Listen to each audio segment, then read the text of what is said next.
Good morning everyone and welcome back to the vlog. In today's vlog, we are going to be visiting a bamboo farm in Batangas. We are on the way down now to meet up with Butch and they're gonna tour us in this bamboo farm that I want to replicate. I want to get into bamboo farming because after the move to the farm and with the pandemic ongoing, I need to find a business to pivot to. But I have this property that we're finally gonna get back, and we're thinking of converting it into a bamboo farm and factory. Now, why bamboo? Bamboo, for those of you who don't know, is one of the fastest growing grass. Yes, grass. Bamboo is not a tree, as most of you might think, even though it looks like a tree. Bamboo is classified as a grass. In terms of sustainability, bamboo is a great material because it can be used in so many things. You can make charcoal, you can make fabric, you can make wood panels, you can use it for posts, you can use it for scaffolding. Some people even use it to cook rice. You can use it to make barbecue sticks, chopsticks, toothpicks, and any other small things that wood requires. I've also seen some people use bamboo to make furniture, to make arts and crafts, and it's a very versatile material. One of the key things that I really want to study is actually making bamboo fabric. Bamboo fabric, if you guys have not felt it, it's super soft, and it really, for me, I think it matches or even betters cotton in terms of softness. Plus, it also doesn't leach out any microplastics when you are washing it in the laundry.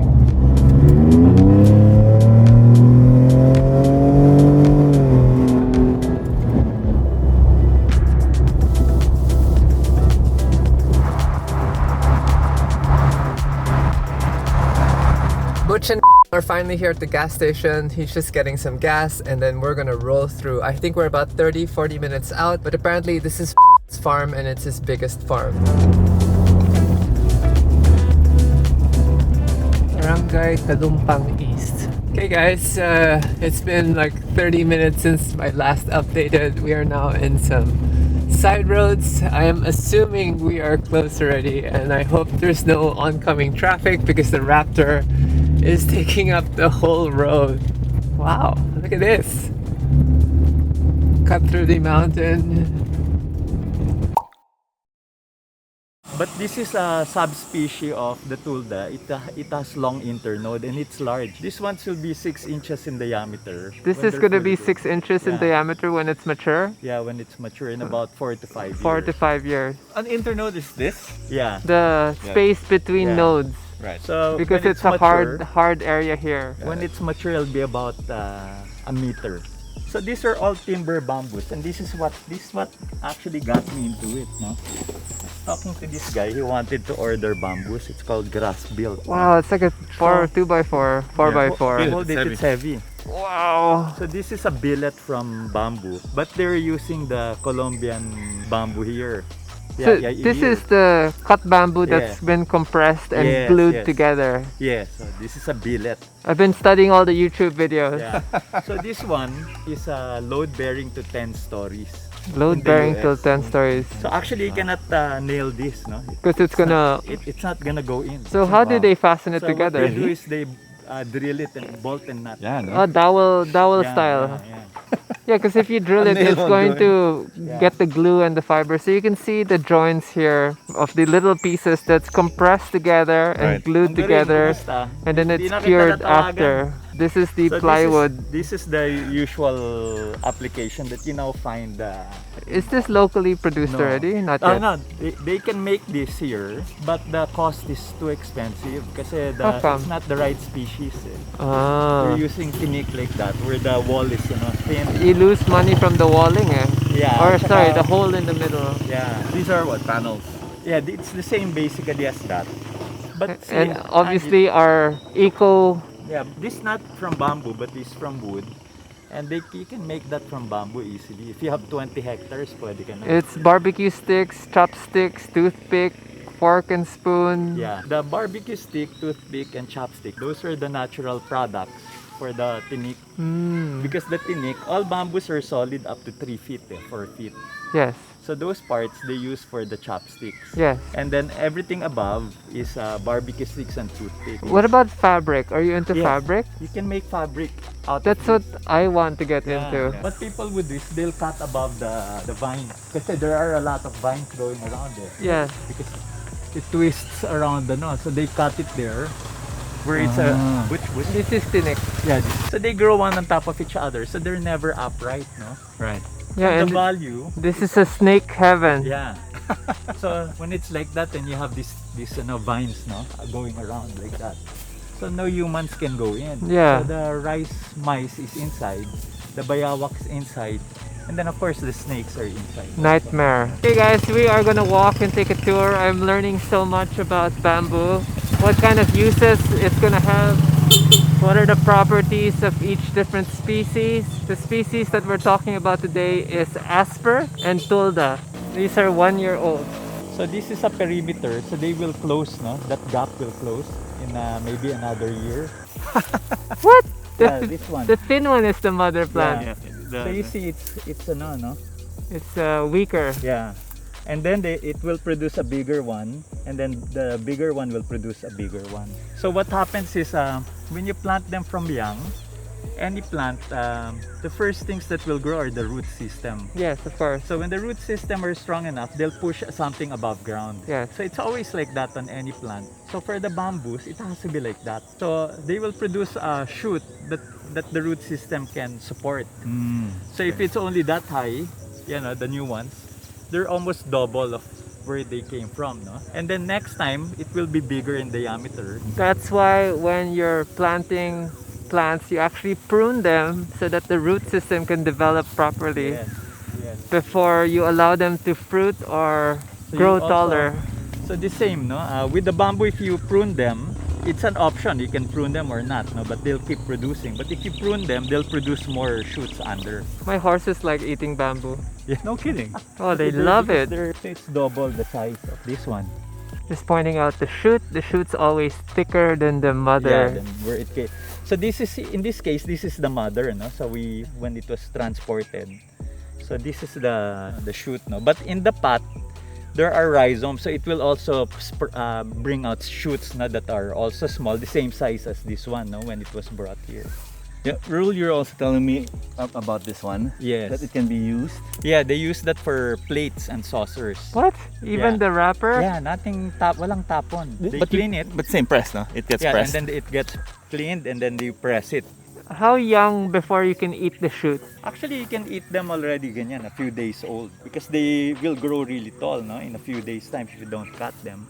But so we want them to be bigger lang. So you give them 2 years at least, and then you start harvesting on the 3rd year. Because when the shoots when they're older, they're thicker, right? Yeah, thicker. So these ones will be about a kilo for every shoot later on. So we have bamboo shoots, plates, cutlery, And then barbecue you can make tea sticks, from the leaves or Tea. sugar substitute from the leaves. sugar substitute. Is Yeah, this like sweet? that. Maybe that's why my horses like it. It's so crazy the knowledge that we're learning today about bamboos and the flexibility of using the right species for the right purpose. Off the bat, what I've learned was Tulda and giant asper are the two bamboos we want to use because they have the smallest core where you don't have that hole in the middle that most bamboos have. Also, the nice thing with bamboo is there's zero pests that eat the bamboo. Besides the horse and cows eating the leaves because apparently they are sweet, there's no pests that attack this. You don't need to fertilize the bamboo. And once you plant your batch of bamboo, it's good to harvest for about 80 years. So basically when we plant on the 3rd year, we can start harvesting, and our goal is to make the bamboo fabric or the utensils or whichever product that we think will be used by the market. Also, what we've learned was the uses of bamboo. Not only can you eat the bamboo because of the shoots, you can make it in tea. There's a sugar way to do it. Some people in Japan make bamboo salt, which is super expensive. You can use it for lumber, convert it into spoons, chopsticks, barbecue sticks, toothpicks. You can make structural parts, and then they can compress it into lumber and timber and plywood, and anything is it's pretty open. Other benefits that I've learned is the zero pesticides, very little maintenance, and these are all music to my ears because as a farmer We're so used to having so much input, having so much process involved with farming that it really is a labor-intensive process. So having plantation that doesn't require much input or much care or much fertilizer it's a godsend. If you guys want to know more, I went on YouTube and researched all the bamboo videos that I could find, and one of the videos that really stood out was the video of Elora Hardy. She did a TED Talks where she was showing how she constructed a very organic design using the giant Asper, and it's really beautiful, guys. You should go check it out on YouTube. We're actually going to proceed to order already some bamboo so that we can plant it already in one of the closed properties that I have. So apparently we can plant even on the ravines. As long as soil can be dug, then the bamboo can be planted. Our main issue with this property of mine is full of mahogany trees and full of other trees, which we need to file with the DNR to chop the trees so that we can clear the land so we can prep it for the bamboo facility.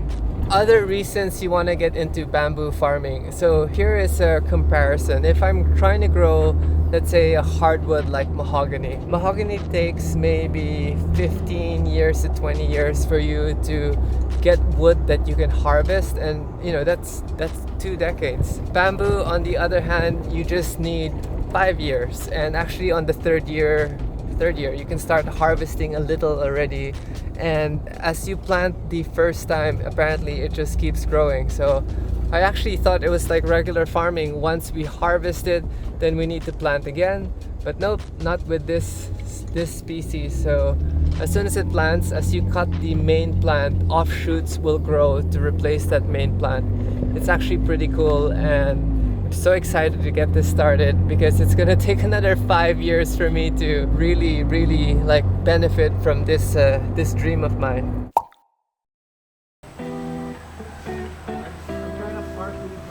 Okay guys, we are continuing the bamboo vlog, which was been on hold for a few months. We're now here in Pagsanhan, in one of my properties that's been closed for decades. And we were thinking of converting this place into a rabbit hatchery and a bamboo farm. Just out of breath from walking up the stairs. Right now I'm with Butch and our consultant, and we are scoping the rest of the property. It's actually overgrown because we haven't been maintaining this place, but beautiful. Very nature feels for sure. But yeah, plan is to hopefully clear some of the trees out. Obviously, we're going to be making special permits with DNR and the Philippine Coconut Association to cut some of these trees to replace them with bamboo.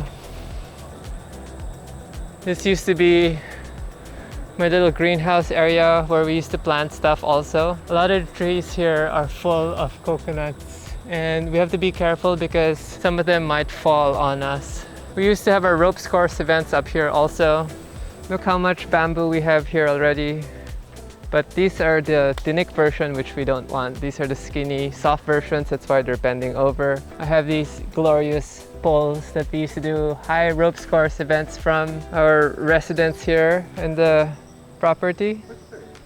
So there used to be a zip line. I'm looking for the structure that used to look like the zip line home. That's a lot of coconut. It's been covered there. Wow, okay, sweating. We just did our walk around, and now I'm going to get to meet the mayor of Pagsanhan. He's gonna help us give a permit to clear all of the things that we need to clear so that we can make way for the bamboo farm. Hot, humid, lots of insects. Had an insect fly into my eye kanina. Hey guys, so we just finished talking to the mayor. Mayor was super nice. He allowed us to start planning already the clearing of the trees that we need to cut, so we can come back in the next month or so with horticulturists to help us determine which trees we can keep and which we can cut. Obviously, we're going to leave the trees that are home to the bees and the pollinators, but everything else will be cleared so that we can plant the bamboo. It takes roughly 2.5 months for the bamboo to get cloned and shipped from Mindanao to here. So hopefully by January, we have an update for this vlog, and it's gonna happen. I'm so excited. Oh, can't wait to take this mask off. We're now headed back to the farm so we can show the facilities there and hopefully plant some stuff there also. See you guys again soon. Hey guys, we are back in the Pagsanhan property, and I'm doing another update. We're gonna be meeting our foresters, Trixie, and I don't know the other guy's name. We're gonna find out. They've actually been marking trees already to save and trees to cut. So we've been busy trying to prep this place so that we can start planting the bamboo, but it's still going to take a while because we do have to tear down a lot of the other structures here to actually make some more space. Right now, the facility is being used as a quarantine facility by the Pagsanhan government, so it's very hard to move, but they are helping us also with the clearances needed. I'm going to give you guys an overview of what you need to do when you're going to do this the proper way. So from what we've found out, first you need to hire a ranger or a forester. They need to plot out, mark the trees, inventory all of the trees that we're planning to cut, and then after that we're gonna go to the barangay clearance and then the mayor's office to get their blessings. Then after that we can go to DENR and apply for the permit.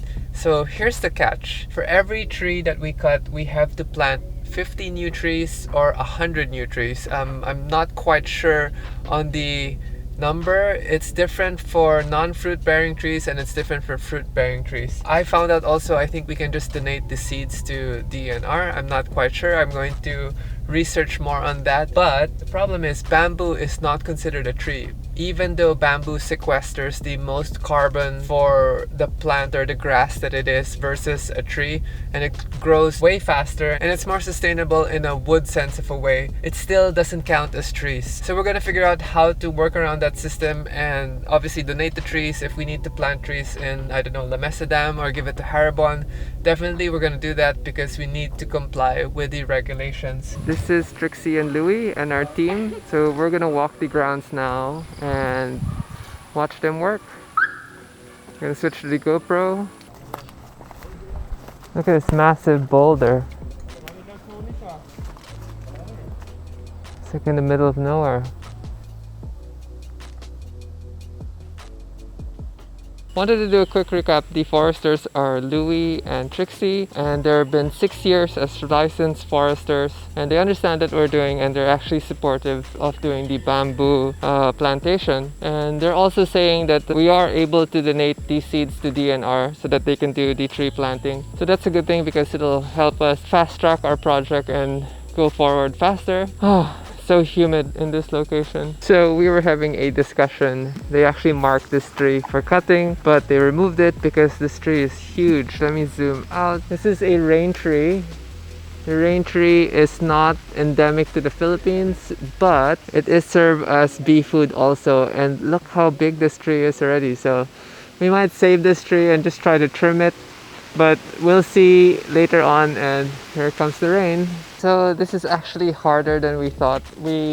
As much as we want to clear a lot of the trees, we actually want to save a lot of the trees also, because again, this property is I think about 25 years old and some of the trees here are older than that. So they're actually geotagging the location of the trees and we're going to get an overview map of the trees they want to save.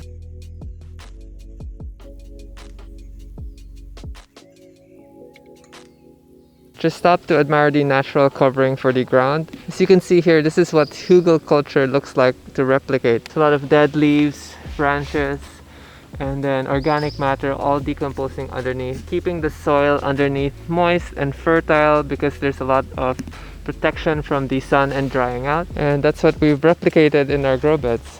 Okay guys, we are going to leave the foresters to do their job, and then hopefully in the next few days they can give us their recommendation of the trees that we're going to save and the trees that we're going to cut. I'm so excited for this project, but the problem with farming, as with anything, it's a waiting game. Because once you start planting, it's just a waiting game for the crops to mature, or in our case for the bamboo to get taller. So hopefully in the next 4 years when we can start harvesting already. But for now, we need to plan to tear down some of these structures that we have here.